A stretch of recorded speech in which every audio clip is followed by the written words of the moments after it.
Fred here, welcome back to the Gun Geek channel. This episode will be covering the Kershaw Storm. Before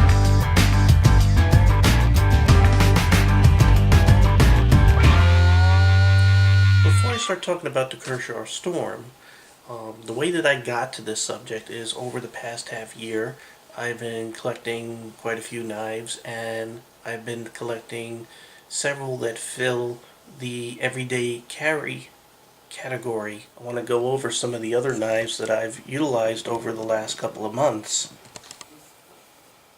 I've tried the CKT for a short time, this cheap Gerber knife.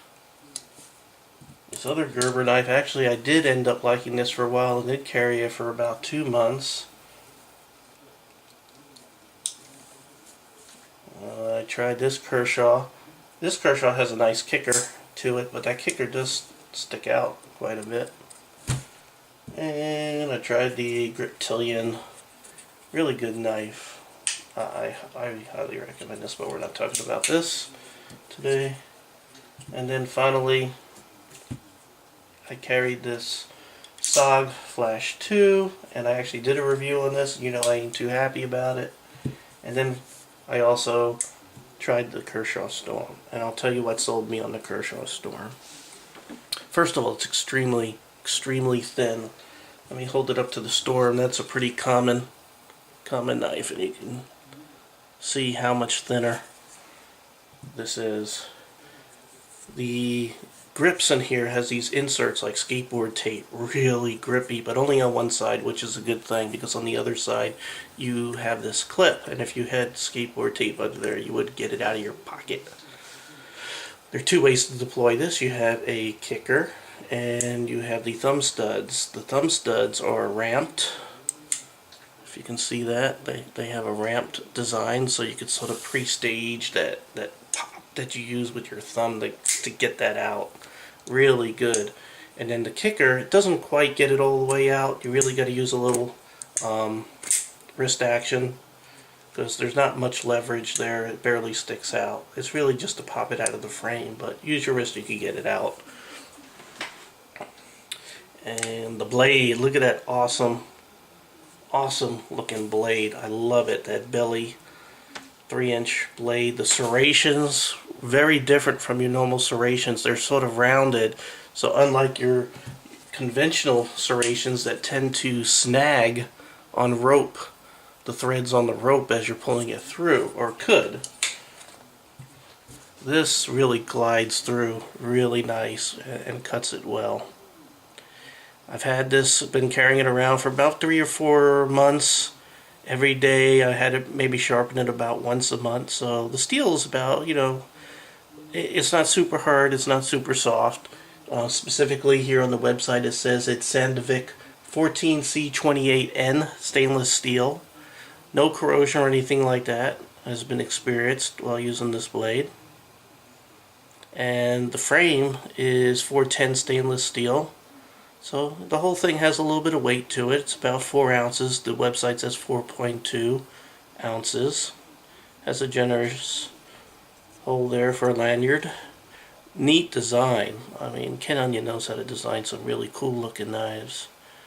So now, the reason why I went with this is because it feels comfortable. The 3 ways that I carry and utilize a knife.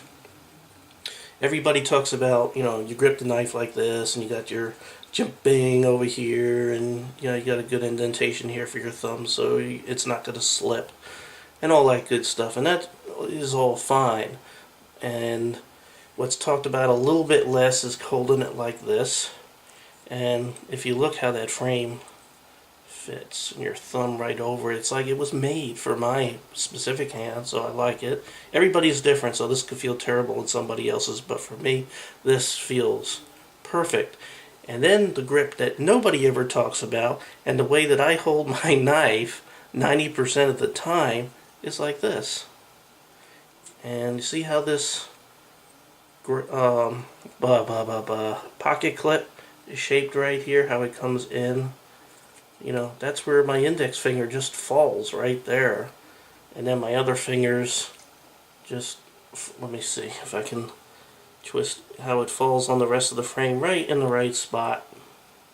You know, I sort of skip that indentation and the rest of my fingers just fall right there, as if they were made just exactly for this knife. It just feels just right. So I hold it like this because this is the way I feel like I have specific control when I'm cutting boxes and, you know, eating lunch. This is the way that I hold my knife 90% of the time, and this is the way that nobody talks about it on the internet. For some reason, everybody talks about this grip most of the time. They don't talk about that grip, and that's the way that I hold my knife. It's my EDC, it's the way I hold it, so what can I say? So, how much does it cost? Someone asked. It cost me about 39 bucks.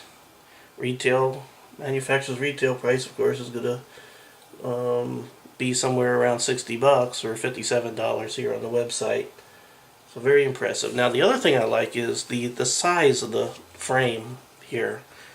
Overall, this is 7 inches. The blade is 3 inches. The frame here is 4 inches. And when you close this blade, that blade comes all the way to the edge.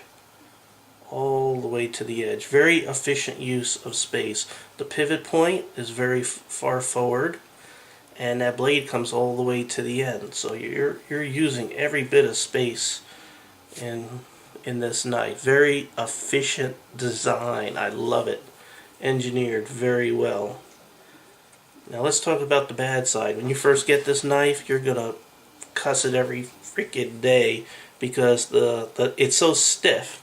And the jimping on the stud or the steps on the stud here are very rough. And when it's stiff and you're pushing against that thumb stud, it is going to tear your thumb up. I know a couple of other people that had this very knife, and the same thing applied to those folks too. So you'll probably experience that roughness. You know, you're trying to get that out, and it's going to tear your thumb up for the first week or two until it breaks it. I had to put oil down in here and tweak the pivot screw and just keep on working it over 2 weeks before it finally, you know, got perfect. For those of you who have served, and for those families who have lost a loved one serving and making the ultimate sacrifice for our country, I would like to say I hope you have a good Memorial Day. This is Gun Geek, out.